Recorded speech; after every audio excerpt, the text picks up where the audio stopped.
hello humans of the world. It's me, Ellie Krug, on Ellie 2.0 radio on the lovely AM 950, talking to you from Eden Prairie, Minnesota, also known as the Twin Cities, out to the world. Hello. It's another Monday.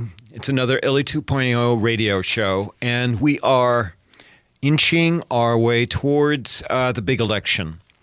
So, on today's show, I'm going to start out by talking about an idealist who is currently languishing in a jail cell in Vietnam.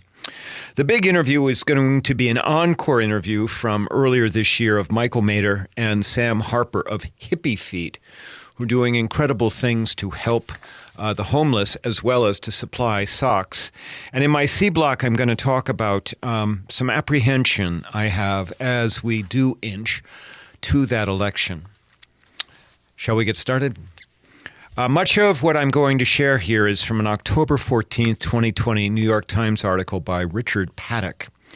Our featured idealist is a Vietnamese journalist, blogger, and activist named Pham Doan Trang, who was arrested by Vietnamese security police on October 6th. Now, I'm going to assume that almost none of you hearing my voice right now know about Tran, but she is a big deal in Vietnam.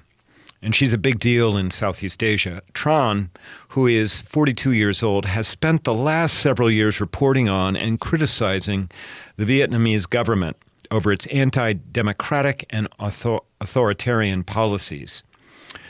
She was the curator of a blog, Journal of Law, that had 28,000 hits a day and a huge number of visitors.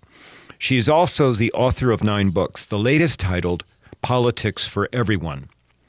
In the past, Tran has reported on an environmental disaster when a Taiwanese-owned steel factory discharged toxic waste into the sea along Vietnam's central coast. The Vietnamese authorities apparently tried to downplay or ignore that. And of course, Vietnam is in the midst of trying to transform, it is transforming the country into an economic powerhouse because there are a lot of manufacturing facilities in Taiwan and in Vietnam. And the Vietnamese government certainly does not want anything that's going to damper that. Earlier this year, Tran reported on a government raid on a village near Hanoi. The raid involved 3,000 police officers who were seeking to arrest villagers. The villagers had protested the seizure of 145 acres of land that were given to the country's largest telecommunications company, Viettel Corp. You see, in Vietnam, all land is owned by the state. This allows government officials to allocate land for cronies and the well-to-do. When the government seized the land from this village near Hanoi in 2017, the villagers revolted and held 19 security personnel captive. The government's raid in January of this year apparently was in retribution. And as a result of the raid, the 84-year-old village head was killed. The claim was that the village head was holding a hand grenade. This is an 84-year-old man. When Tran wrote that actually he was shot and killed while holding a cane. Tran and another journalist wrote about the confrontation. They reported, as I just told you, this did not make the Vietnamese government happy. And in her most recent book, Politics of a Police State, Tran wrote about constant police harassment towards her, which included posting intimate photos taken off of her computer and stealing her identity documents. If you Google her name, Pham Doan Trang, so it's PhamDoanTrang. If you Google her name, you will find a large number of articles about her work. And you will read and you'll find an article that the security police, beginning in about 2016, started to harass her. And on one incident, while she was part of a protest, a man came up to her and gave her a roundhouse kick to the knee, which ultimately resulted in serious knee damage and a limp that she will have for the rest of her life. In another incident, security personnel arrested her placed her in a car, drove her to to some village in nowhere, and then dropped her off without her identity cards and with barely any money. And as she stood in the village trying to figure out what to do, four motorcyclists came up, took off their helmets, and started beating her with those helmets until the helmets broke. In 2016, when President Obama visited Vietnam, he met with various democracy activists. Parenthetically, can you ever imagine President Trump doing something like that? Tran was invited to the meeting with President Obama in 2016, but she was detained by the police en route.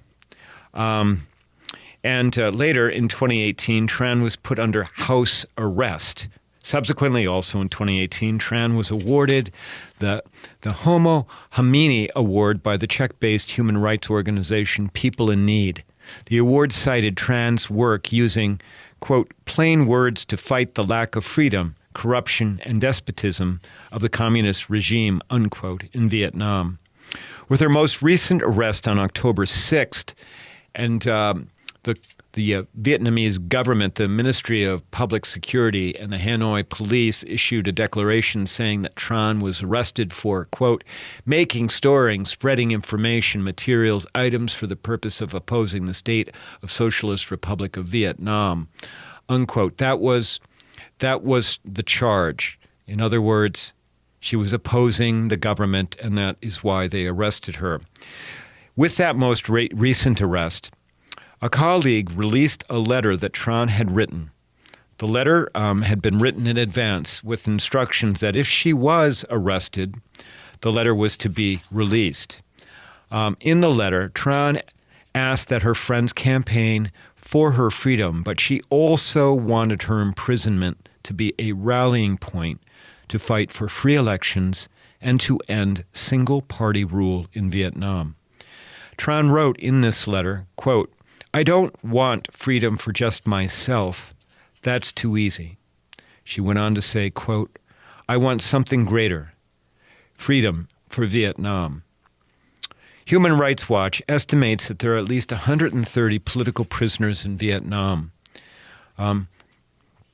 Also in the letter that Tran left, she asked the movement to be not a free Tran movement, but to be a movement to make the country freer for all Vietnamese. She wrote, no one wants to sit in prison. But if prison is inevitable for freedom fighters, if prison can serve a predetermined purpose, then we should happily accept it. So as you hear this, there is a 42-year-old idealist languishing in a Vietnamese jail, all because she believes in democracy and wants better for her country. Who knows what additional beatings or torture she has endured since her arrest on October 6th.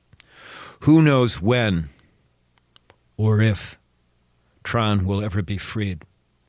This truly is the epitome of idealism, and it is, in the most basic sense, what constitutes an idealist. People are suffering. People are doing this kind of work across the world, listeners. They are sacrificing their freedom and in some cases sacrificing their lives for ideals. And here we are in America right now, fighting between ourselves, at least figuratively, abusing the democracy that we do have. And here we have our idealist Pham Doan Trang in Vietnam, willing to give her freedom, if not her life, for the ideal of democracy that we take so easily for granted, and, as I said, which we are abusing as I speak. Will you please give Pham Doan Trang 20 seconds of your time to send her good vibes today? Will you think about her languishing in that jail cell? Will you please think about her hurting? And will you read about her? Learn about her cause and understand that we Americans, the democracy that we take for granted and that we are abusing right now, is so yearned for across the world by so many. That is the least that we can do. Hear about these people and understand them. It's the very least we can do to support an idealist. Okay, there you go. My A block. When we come back from the break, you're going to hear an encore of my interview of the folks, creators of Hippy Feet. If you like what you hear, visit me at elliekrug.com. Email me at elliejkrug at Gmail. I love hearing from listeners. Follow me on Twitter at @elliekrug. We'll be back in a second. Thanks.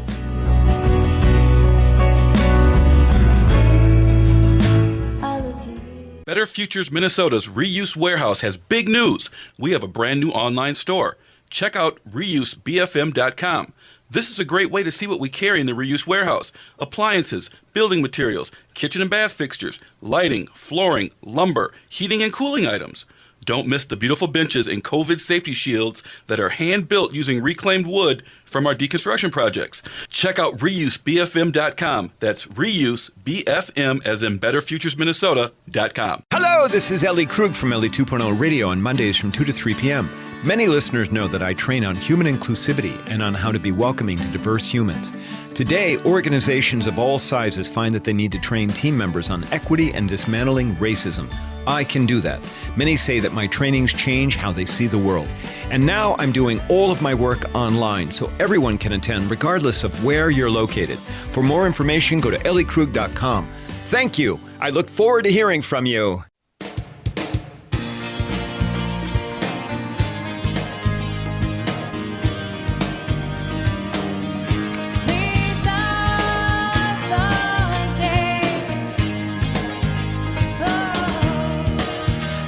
We're back on AM 950, Ellie 2.0 Radio.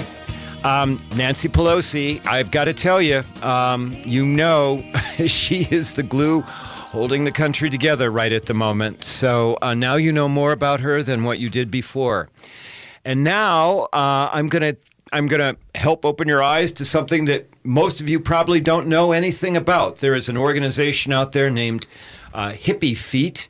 And what Hippy Feet does is it manufactures socks or sells socks, and it employs the homeless. And I have with me here in the studio the two founders and owners and overseers of Hippy Feet, Michael Mader and Sam Harper. Thank you, Sam. I should have done that better than that. Sorry about that. No worries. I've got it written here, but I can't even read my writing. Okay, so Michael and Sam, welcome to Ellie 2.0 Radio. I am just thrilled to have you here. And I reached out. I saw you had a billboard. The reason I'm talking to you is you had a billboard on Portland Avenue. That was up, I don't even know if it was up for more than a week, but I saw it and it sparked my interest. What is this Hippy Feet thing? And then I found you on Facebook or wherever, and then I reached out to one of you. And so that's why you're here, okay? Awesome. All right, so both of you, welcome to Ellie 2.0 Radio, and here's the very first question. Tell us, what is Hippy Feet, and how did it come about? Yeah, so Hippy Feet is a Minneapolis-based sock and apparel company, but our focus as a brand is to provide jobs to homeless youth. So we focus on young people ages 16 to 24 and provide them with employment via our packaging, screen printing, and embroidery processes. Our goal, our mission, is to provide them with a temporary income that helps them kind of go about their day-to-day. Obviously, being homeless is an incredibly difficult thing, especially in this state here where it gets incredibly cold. So we want to provide them with a quick cash opportunity. That way they can earn that income rather than having to go to the streets to do something that is either illegal or unhealthy for them in their long run to find that quick cash. All right, so Sam, tell us what are homeless youth doing relative to the socks? Yeah, so one of the biggest things that we do is our packaging process. That's where we're bringing our socks and our packaging directly into shelters, so it's a safe, convenient environment for the young people using that shelter's services. And we just pay them an hourly wage to to do the packaging there. We want to not discriminate against their ability to do the individual task. So we're not paying them per unit or anything like that. The big goal there is, regardless of their ability level, to provide them with that safe income. Really give them an alternative to having to hit the streets, kind of like Michael mentioned. So every time you get a pair of Hippy Feet socks, on the back of the packaging is the name, initials, or signature of the young person who your purchase helps employ. Holy cow, what a nice connection. That's a really great thing.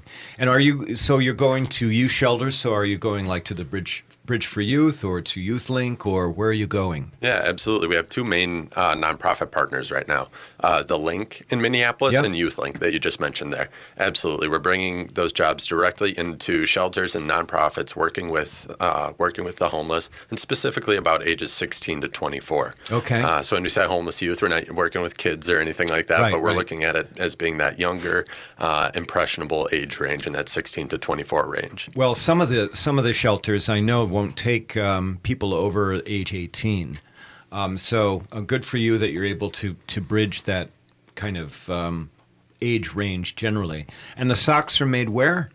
North Carolina or Alabama, so all here in the States. Okay, all right. And you had told me off the air, Michael, that the socks are made from recycled cotton? Yeah, so we use primarily cotton to make all of our products. That's going to be recycled from trimmings of T-shirts or organic cotton.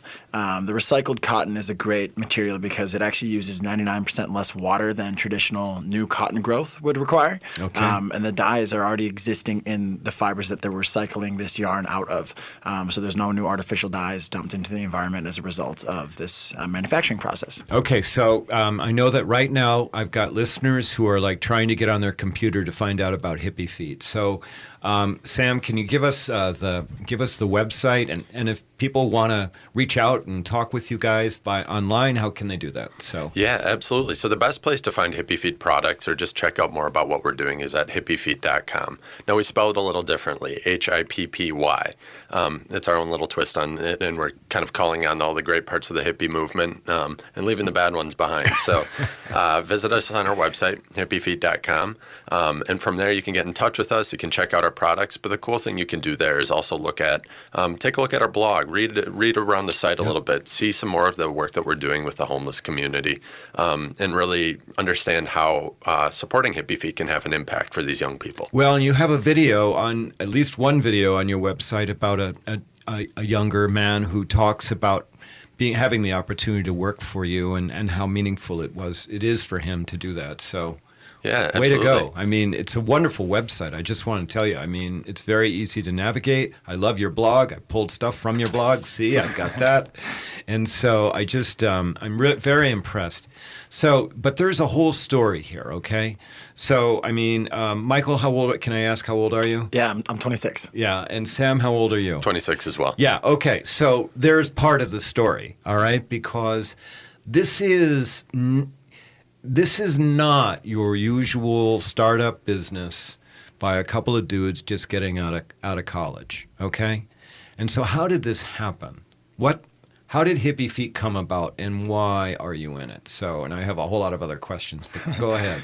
Yeah, so I first had the idea for Hippy Feet while I was a senior in college. I graduated from River Falls in 2016, but prior to graduation in the fall semester of my senior year, I had a traumatic brain injury. So I took a fall off of my skateboard, cracked my noggin open, and unfortunately was unable to go to school that semester and unable to work for a little over 3 months. That put me in a really peculiar situation where I couldn't earn the income to pay for my own bills. I couldn't pay my rent. I couldn't pay groceries. I had to rely on family and friends to not just financially support me, but emotionally and physically support me as well. I had friends pick me up, drive me around. I had family kind of check in on me, make sure that I was doing okay during this period of time. And I recognized that without that support group, homelessness was more than likely the outcome of that injury. And I wanted to create a business, create a brand that acted as a support group for others that weren't as fortunate as I. So that was kind of the initial inspiration for Hippy Feet. And the reason that we associate with the homeless community is because how easily homeless can happen. It can happen to anybody. It really just requires one hardship and then that lack of a support group. So we wanted to develop a brand that was that support group for those that didn't have one. Okay, so I'm hearing a huge amount of empathy from you. Were you that way? Were you empathetic always? Or did your unfortunate accident, I'm sorry you went through that, did it change the way you viewed the world in terms of empathy for others? I've always been empathetic, but this injury really kind of like propelled that to the next level. It really made me kind of look inside myself and then look outside at the world and start asking some of those hard questions.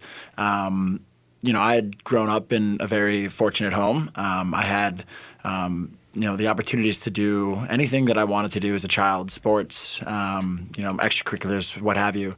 So I was fortunate. But this injury kind of really made me look outside of myself, outside of my current existence, and start asking, what is it that I can do to help others that didn't have what I had growing up or don't have what I have currently. So I think that injury kind of propelled my level of empathy forward. All right. Well, that's an incredible story, but there's still more story here. And when we come back from our break, we'll talk more. Listeners, I've been speaking with the two founders of Hippy Feet, Michael Mader and Sam Harper. And when we come back, we'll hear more about their story, and we're going to hear more about them as idealistic 26-year-olds. We'll be back in a second.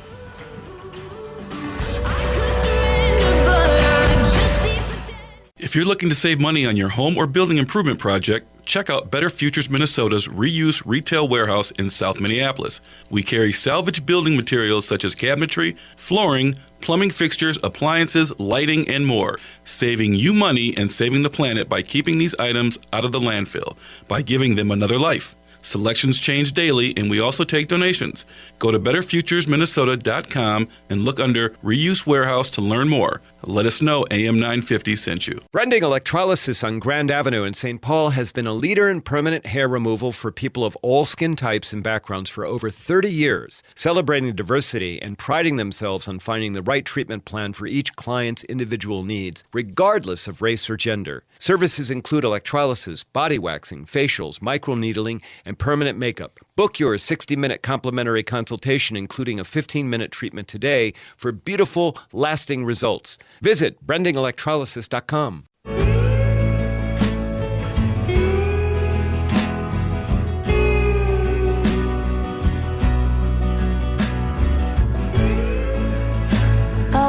And we're back on AM 950 Ellie 2.0 radio. Before we took our break, I was speaking with Michael Mader and Sam Harper, the two founders and current owners of Hippy Feet, a sock-selling company here in the Twin Cities that is doing good because it's employing homeless youth, 16 to 24, homeless young people, and helping give them some form of income as they're dealing with their homelessness situation, right? Sam, before we took our break, Michael had kind of laid out a little bit about how he was the inspiration for this as a result of a tragic accident. And I'm really glad to see that you're here. And I when I was a trial lawyer, I actually used to deal with a lot of people who had TBI, traumatic brain injuries. So I'm glad to see that you're doing this. Thank you. But Sam, how did this come about? How did you and Michael were not friends? I mean, you didn't even know each other. So how did you guys get together? Yeah, absolutely. So, and how long ago was it too? Yeah, so this goes back to my senior year of college. That would have been the 2015, 2016 year. And Michael and I had some mutual friends, and I think we had gotten together in a group of people over a holiday break. A group of probably 10 people, and we talked for maybe 10 minutes that night. And then we went our separate ways. And as I was approaching graduation the following spring, I get a phone call from him saying, hey, I have this idea on a business. I got some funding through the University of Wisconsin college system. Would you mind coming and sitting down and talking about it with me? And so we got together on a Tuesday night at probably 6 o'clock at night at a bar in my hometown of Hudson. And I thought, heck yeah, I'll let this guy buy me a beer. That sounds wonderful. I'm a broke college student, or I just finished up being a broke college student. That sounds ideal. So we got together at about 6 o'clock at night, assuming that we would talk for maybe an hour. And that night we ended up shutting down the bar. We left at 2 o'clock that night after a great conversation saying, hey, do you want to do this again next week? And from there, we just kind of ran with it. We took this idea of a buy one, give one company, donating socks to the homeless for every pair sold. That's how you started out? Absolutely. Okay. And we ended up launching it in September of that year. So we had a pretty quick turnaround time. We were able to launch this company and actually get out and start donating socks, get out on the streets of Minneapolis and St. Paul, really start working with the homeless community there. But every single time we did that, we left with this feeling of needing to do more, feeling like there is a better impact that we could be having outside of just handing somebody a pair of socks and then returning 2 weeks later when they've worn a hole in them. So that's really how we developed our employment program that is really the focus of the business today. Okay. Well, I mean, it's an incredible story. So, I mean, when I first heard about you, I thought, of course, of your competitor, Bombas, and they're giving away one sock. But you've gone way farther than that because you're helping to give people, young folks who are homeless, you're giving them an opportunity to earn some money. And you're doing this here in Minneapolis. And where else are you doing this? Yeah, Minneapolis is definitely our focus, but we've been able to take our program on the road as well. So we've taken it to Duluth and Chicago as well. Okay. So that's really the idea. We call it pop-up employment because we look at it as a program that we can take anywhere and pop up directly in shelters wherever there's a need. So give me some idea, how many pairs of socks have you given away or sold to date? Yeah, so we initially donated about 20,000 pairs of socks. Holy cow! And that was at the end of 2018. So at the beginning of this year, 2019, we decided let's fully commit to this employment program. 2018, we were doing both, and we saw, again, that it wasn't having as big of an impact as it could if we were to just solely focus on providing this kind of barrier-free income opportunity to homeless youth. So we transitioned that fully into our employment program in 2019, and today we've provided a little over 1,400 hours of employment to more than 100 young people affected by homelessness. That's great. That's just absolutely wonderful. And if people want to, so let's make sure, if people want to buy your socks, how can they do that? Hippy Feet socks. And by the way, listeners, I've gone on the website. These are really funky, cool-looking socks. They are just really colorful, very imaginative. Where can people get your socks? You can find all our socks and apparel at hippyfeet.com, and that's hippy with a Y. Okay, all right. And do you were telling me, because we're taping the show, this will be after your pop-up in the IDS building is closing today in December. Are you going to have other pop-ups in downtown Minneapolis or in the metro here? So we do a number of events in the spring and summertime. Okay. Just kind of like going to the Minneapolis Pride Festival is a big event of ours in June. But primarily online is where we focus our business. Online and then our B2B sales. So we actually do some fantastic custom products for other companies. We can basically take any logo and put it on a pair of socks, and then that sock directly creates employment for homeless youth. All right. And you were telling me before we started that, was it the Timberwolves who reached out to you? Yeah, we did a sock for the Timberwolves at the beginning of this year. We have a number of fantastic partners.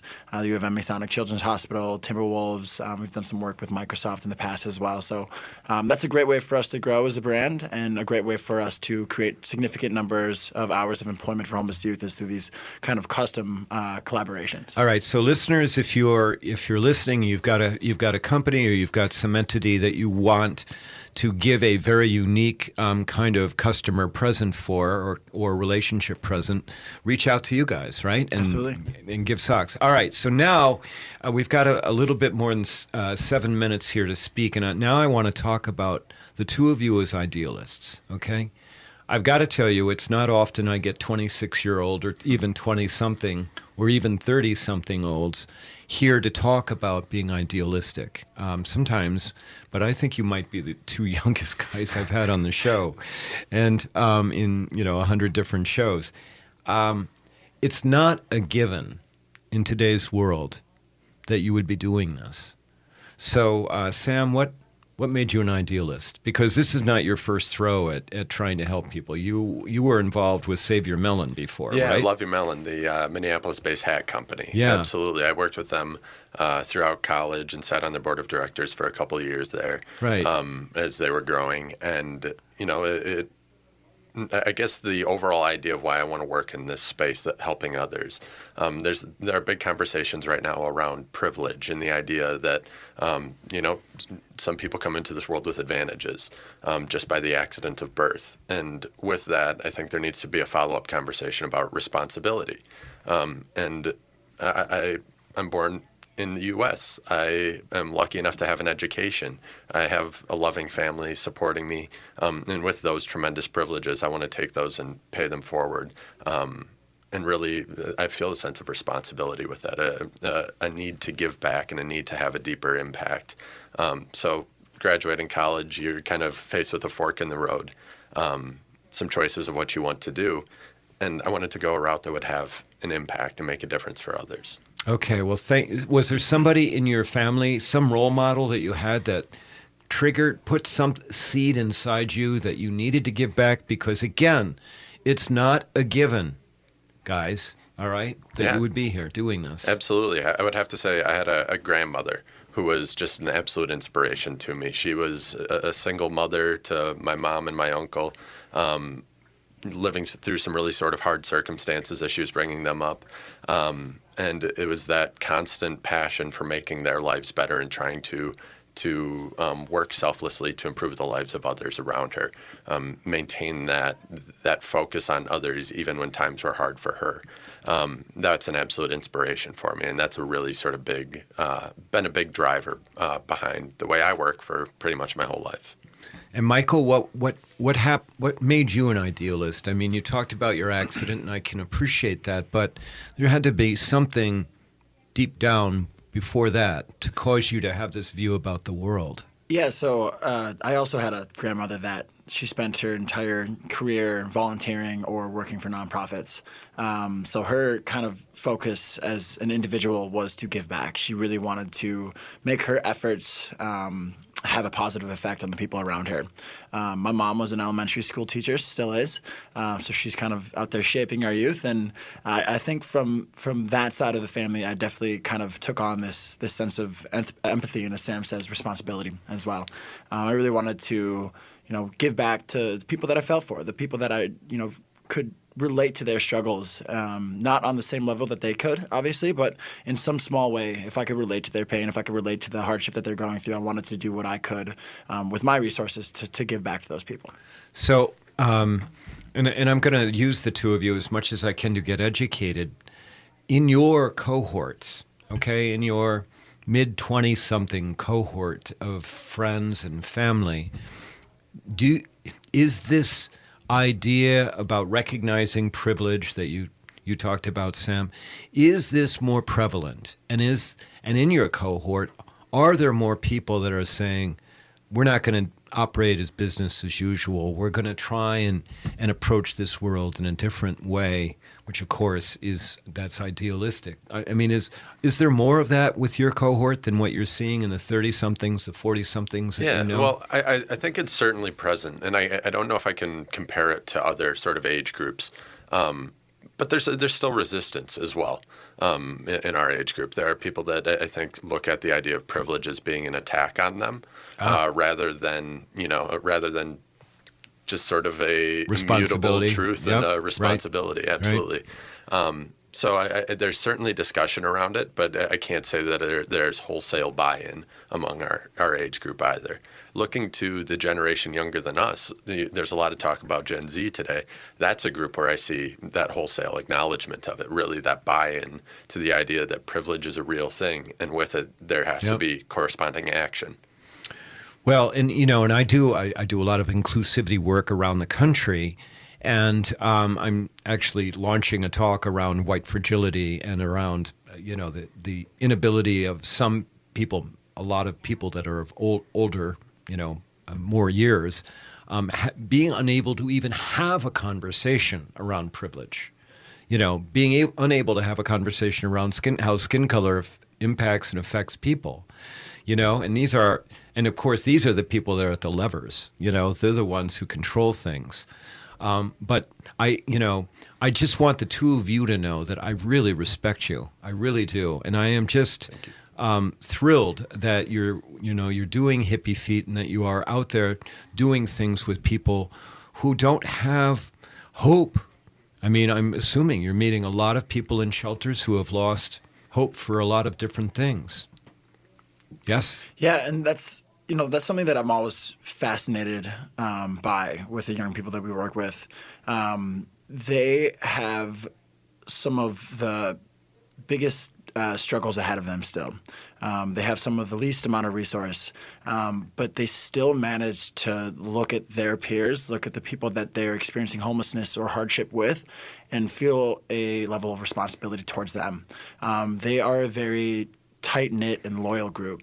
I've seen people pull the last $5 out of their own pocket and give it to somebody else because they need it more.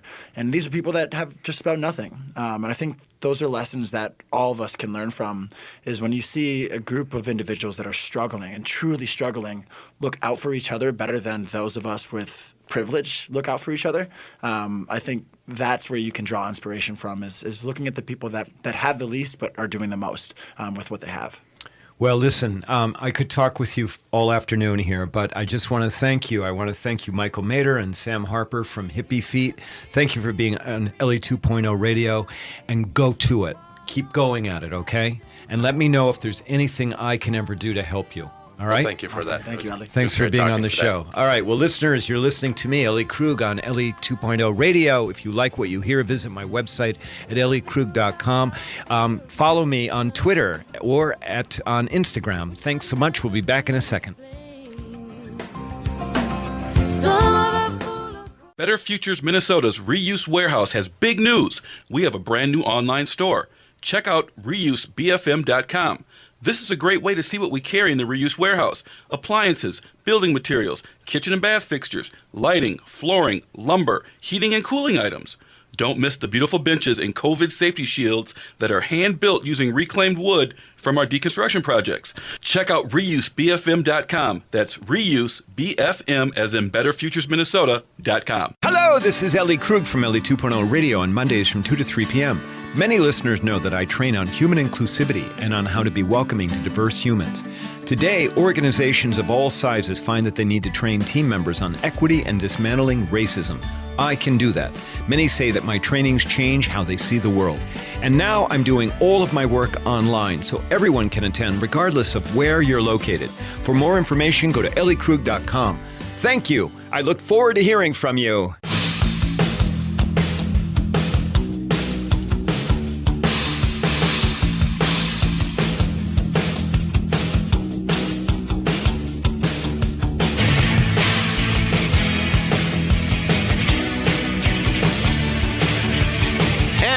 We're back on Ellie 2.0 Radio. Ellie Krug here, AM 950. All right, so Hippy Feet makes you smile about the work that those two founders are doing. Now I'm going to talk about something that may make you frown. We've arrived now at my C block where I talk about my work as an idealist, but for today, really all that I'm going to do is to report on how I'm feeling about America in the upcoming election. Well, you got a little bit sense of that in the A block, didn't you? Frankly, one word can really sum up how I'm feeling, and that word is apprehensive. Yes, for sure. I have some optimism that next Tuesday will go well. The voter turnout is surging, and even young people, 18 to 26, are voting in record numbers. I mean, it may be the largest number of voters in that block ever. And Vice President Biden is still leading Trump in almost all of the battleground states. Yet, the surprise of the 2016 election looms large for me, as I am certain it looms large for many of you. My apprehension is fueled by consistent reporting about two things. The first of those things is how white men, I refer to white people as white collar men overwhelmingly favor Donald Trump. And you can read about this in Charles Blow's New York Times column from yesterday. That would be from October 25th. The title of the column is, quote, Trump's Army of Angry White Men. By the way, there are a number of columnists both in the Atlantic and in New York Times and maybe the Post that I follow. Charles Blow is one of them. I cannot recommend his writing nearly enough. He's an excellent writer. Among the things that Blow writes yesterday is he cites how Trump is the heir to David Duke's legacy. Will you recall that David Duke, the Ku Klux Klan leader, ran for governor of Louisiana in 1991. And in that election, he received the majority of the white vote. Blow, Charles Blow, in the New York Times yesterday, argues that in 2020, white men prefer Trump over Biden 57% to 36%. It is a 21% gap. And Blow writes, now it's going to be a long quote, so bear with me here. Blow writes this, quote, Trump has bottled defiance and sold the serum to his acolytes and henchmen. He is fighting for white power and white heritage. He mourns the loss of, quote, beautiful monuments to racists while attacking racial sensitivity training. He is fighting to keep out foreigners unless they are from countries like Norway, an overwhelmingly white country. He is fighting for people to be foolish, like not wearing a mask in the middle of a global pandemic caused by an airborne virus. Trump is fighting for these people, and they will continue to fight for him. Trump knows that. And he knows, and he keeps them angry because he needs them angry. There is a strong chance that Trump won't win the coming election, but there is also a strong chance that he will win a majority of white men. The question then is how an angry Trump and those angry men will react to defeat and humiliation. Unquote. The second thing that makes me apprehensive is how Trump will cheat if the election is close. There is a great article in the November issue of The Atlantic written by Bart Gellman. The piece is titled, quote, The Election That Could Break America, unquote. In that piece, Gellman lays out all the ways that Trump and his enablers can maneuver to throw out mail-in ballots in the 79 days between the election and the inauguration. And in fact, that 79-day period between the election, the day of the election, and the day of the inauguration is called the interregnum, I-N-T-E-R-R-E-G-N-U-M, interregnum. That's a new phrase. I did not know that before. There's not enough time here to detail all the ways that Trump can cheat. But the primary way is for him to instill in the idea that the election has been rigged. And he will focus that on the mail-in ballots. Because in many states, the mail-in ballots, they can't start counting them until the day of the election. And with the massive amount, in the car on the way in here, I'm hearing more than 50 million people have voted already, a large number of them by mail-in ballots. In many states, they can't start counting the mail-in ballots until the day of the election, and they're overwhelmed, and many of those ballots will not be counted. The counting won't be done until after midnight on November 3rd. Now, there's this phenomenon called the blue shift. I don't know if you're aware of that, but that historically with mail-in ballots, because they do favor Democratic candidates, that the numbers shift towards blue. They shift towards blue during the counting of mail-in ballots. Trump knows this. The Republicans know this. And look for, if it's a close election, look for Trump to start degrading those mail-in ballots and calling out what he will assert is fraudulent ballots. And so that can set off a tipping point for a number of different things that are set out in Bart Gellman's Atlantic magazine piece. I highly recommend that you track down the piece. We need to be prepared to understand that if there is not a Biden landslide, okay, It's not going to be pretty whatsoever. Apprehension. Okay, before I go, 2 announcements. Once next week, that is on November 2nd, I'm going to be doing a live show. Please listen. I'd love for you to call in. We're going to talk about the election. We'll talk about some other things. Second thing to tell you is I'm hosting a Zoom town hall on Wednesday, November 4th from 4 to 5:30 to talk about the election. This would be post-election, so this is the 4th of November, 4 to 5:30. If you want to find out about it, go to elliekrug.com, go to my upcoming engagements page, and click on the Eventbrite link for November 4th, and you can get in. It's free, but you need to have a ticket through Eventbrite to take place. Okay, that's it. Make sure you vote, and everyone you know is voting. Make sure of that, and I'll be doing it live on November 3rd. A big thanks to our sponsor, Better Futures Minnesota, which gives people a second chance. Also, I want to of course, do a shout out to Brett Johnson, my producer, the world's best producer, because he does great work for Ellie Krug. Trust me, a lot of sausage being made here, but Brett makes sure you don't see that. Again, I'd love to see you on my live show next Monday at 2 o'clock. Call in, because I love hearing from my listeners. And last but not least, if you can, catch me on the 4th for my live town hall on Zoom. So far, we've got about 50 people who are signed up to do it. Limit of 100. All right, listeners, we got 1 week. We've got 8 days before the big election. We got to take this across the goalpost. We got to get past the finish line, whatever metaphor you want. Go out and try and change the world as well, on top of that.